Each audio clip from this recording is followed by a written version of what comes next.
দেখো আমি দুধ খেতে ভালোবাসি না, তুমি চাইলে খেয়ে নিতে পারো। আমিও দুধ ভালোবাসি না, কিন্তু সিনেমাতে দেখায় তাই।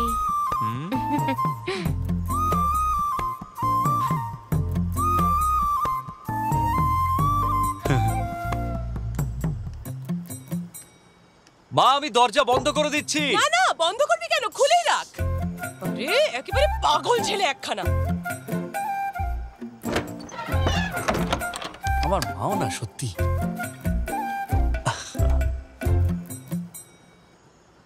তরকারিতে নুন একটু বেশি হয়েছিল, তুমিই বানিয়েছিলে না? দেখো ব্যাপারটা হলো যে বিয়ে বাড়িতে সবাই আসে খাবার খাওয়ার জন্য, কিন্তু এখানে তো তরকারি সিদ্ধ হয়নি ঠিক করে। আর ভালো করে সিদ্ধ না হলে খাওয়ার মজা হয়? তুমিই বলো দাদা। ভাই সুমন আমাকে যেমন বানাতে বলেছে আমি তেমনই খাবার বানিয়েছি।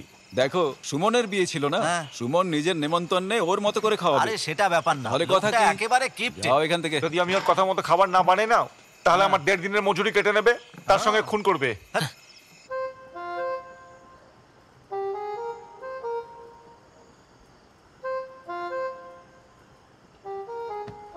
দেখো শালিনী, একটা কথা বলা হয় যে নারী আর পুরুষ সমান সমান, কিন্তু কিছু বিষয়ে আমি এটা একদম মানি না।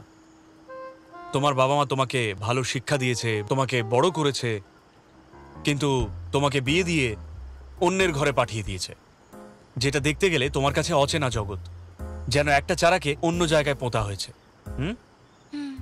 আমি প্রণাম জানাই ওদের এই ত্যাগকে। হ্যাঁ, ওরা সত্যিই মহান।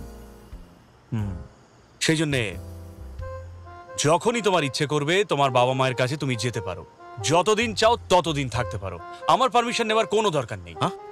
আমার কথা বুঝতে পারছো তো? হ্যাঁ হ্যাঁ।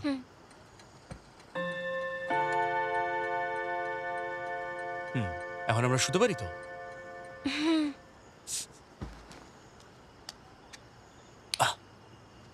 শালিনী, হ্যাঁ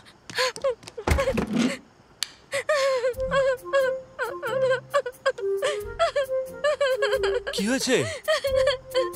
আমি এক্ষুনি বাপের বাড়ি যেতে চাই। আমি বাবা মাকে দেখতে চাই।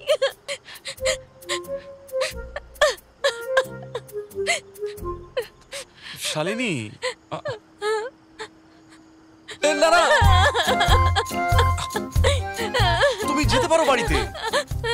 শালিনী, তুমি বাড়ি যেতে পারো, আমার কোনো আপত্তি নেই।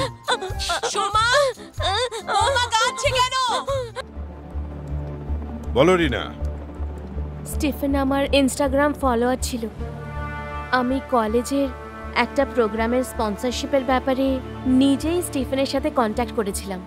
প্রোগ্রামের পরে আমাদের মধ্যে ভালো বন্ধুত্ব হয়ে যায়, আর আমরা যখন ঘনিষ্ঠ হই তখন আমি বুঝতে পারি যে স্টিফেনের ইন্টেনশন ভালো নয়।